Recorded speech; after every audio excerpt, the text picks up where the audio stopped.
So what's up with you, Lee cocksucker? What'd you think of the barbecue in Austin? Give people the review. Well, it was great. Where have you had? I made barbecue wings on Super Bowl Sunday. What did? First of all, the wings at the hotel were great. But okay, so I had it the first time we went to Austin. We were staying in this weird location. So I just took a cab one day, and it was like a chain. People know it. I talked to people about it in Austin. It's a chain that's in like gas stations, sort of. But it was good. I enjoyed it. And then this time we had luckily Bobby Sharon, and he took me to Black's. And there wasn't like because I would love in theory to try Franklin's, but I can't. I was talking to some people. They get there like 6 a.m. That's too much. That's I can't do that. So Black's there was like a line for like 5 minutes. We got Bobby Sharon tricked me though. He told me to get a beef rib, which I didn't know was like the Flintstones style rib. Did you eat the whole thing? No, I couldn't. I ate most. I got half a pound of brisket. I got potato salad. I'm starving right now. You're talking about barbecue. What do you think of Texas as a whole? It has a really bad reputation where I'm from. It's really weird. Because I don't know. It's where I'm from is mostly Democrat, I would guess. And there's mostly Republican, and it's crazy how much it divides people.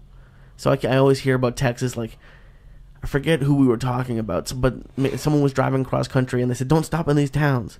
Like that's what people would say to me about Texas. Like you don't want to be a Jew in Texas. And then when I moved out here, I started hearing about Austin with South by. You know what it might have been? How this dates me, but I was a kid, and The Real World was there, the show with, and they had like a video thing. And that was their job. They were working at South by Southwest.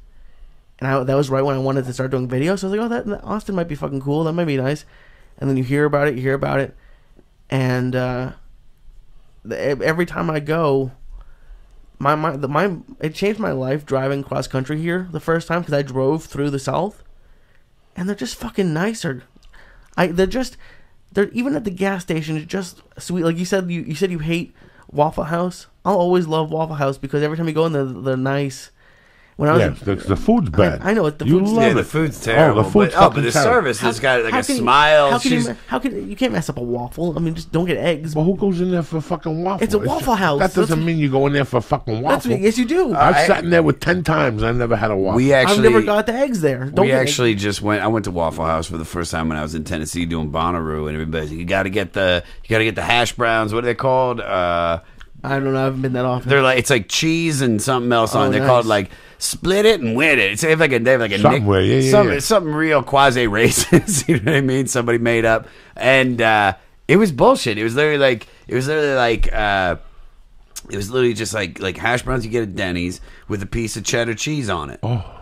Yeah, I don't get anything but waffles there. But the whole point was, terrible. And then the past both times, just everyone I meet, whenever we get to go out and say hi, or everyone's just so nice to me there, and it's. First of all, I've never looked at it as a Republican or a Democrat. I've never considered myself anything as a child. Nothing. I always thought that was the dumbest fucking thing I ever heard in my life. So I've never thought about it that way. But let me tell you the reality about Texas. For me, in my life, I cut my comedy teeth in Texas. You were saying if I break my dates down that I worked in Texas, it would have probably been 5 years. 6 years out of my 25 years. And they went along for the rides. You know, I bombed in a lot of places. Austin was one of them. I used to bomb in Austin all the time. Because they're conservative in a way. Well, isn't Austin a little bit more, like, it's kind of like a... It's artsy. It's artsy. It's artsy. Yeah. It's a little bit more...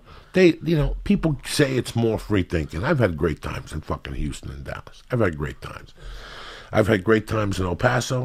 One of the nights of comedy I laughed the hardest in my life was in Amarillo Comedy Club. It's closed now. It's not even thought to be a comedy club. One of the hardest nights I ever laughed in. And there was 6 people in the audience. Who was it? It was myself, and Mike Faberman was the feature act.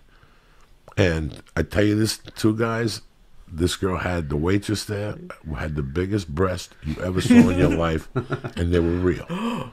She was a chubby Mexican girl, but her tits had something happened to her, and she was about to go for the surgery. To get them reduced? To get them reduced like by half, because they were just ginormous, and she wasn't a stripper. She was a student. Like, had to stop going to school because they ridiculed her. Jesus. Her mother was Mexican. The dad was Mexican. They owned the Mexican restaurant next door to it. And there was a comedy club there. Froggy Bottoms had been there for years. See if Froggy Bottoms is still open, Lee. In what city? Amarillo, Texas. Or I think it's Amarillo, but let's just ask Froggy Bottoms Comedy Club. And that club, they closed, and they felt so bad, they opened it as a restaurant. But then people started coming and going, where's the comedy? Where's the comedy? And they started calling. They didn't know what they were doing. They had no idea. They knew nothing. They have one in Lubbock. Lubbock. Is it still open? I think so. Let's see. Lubbock. It wasn't Amarillo. Amarillo was Kelly Moran's club. No, it closed, according to Yelp. How long ago? Let me check that. I don't know. Because it was like Rose's Mexican restaurant. Lee Syatt, your head would have blown up at this place. I never forgot how good the tamale was, with lettuce and cheese on top of the lettuce. Did they get it from the restaurant next door? The restaurant owned the comedy club. They ended up buying it, and they had a daughter named Julia. And they didn't know nothing about promotions, nothing. We get there, they had a condo that they bought from the comedy club.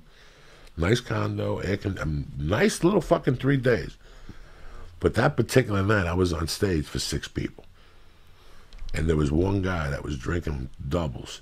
And every time he'd look at her, you could see that her tits were getting bigger.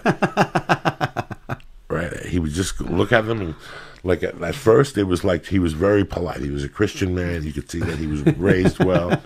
But after 6 drinks, those titties are those titties. He popped a couple nicotine gums, and he was off to the race. He was off and running. And he would just sit there and go, "Oh yeah!" Like he would just, and every time he was in his living room calling his wife. Yeah. And every time he'd look, like he'd go, like he looked at her, like, "Look at the size of your titties, Julia." And then she would walk away, and he'd go, "Julia." So by the end of the show, he was fucking hammered by the end of the show, and all he would say is, "Julia."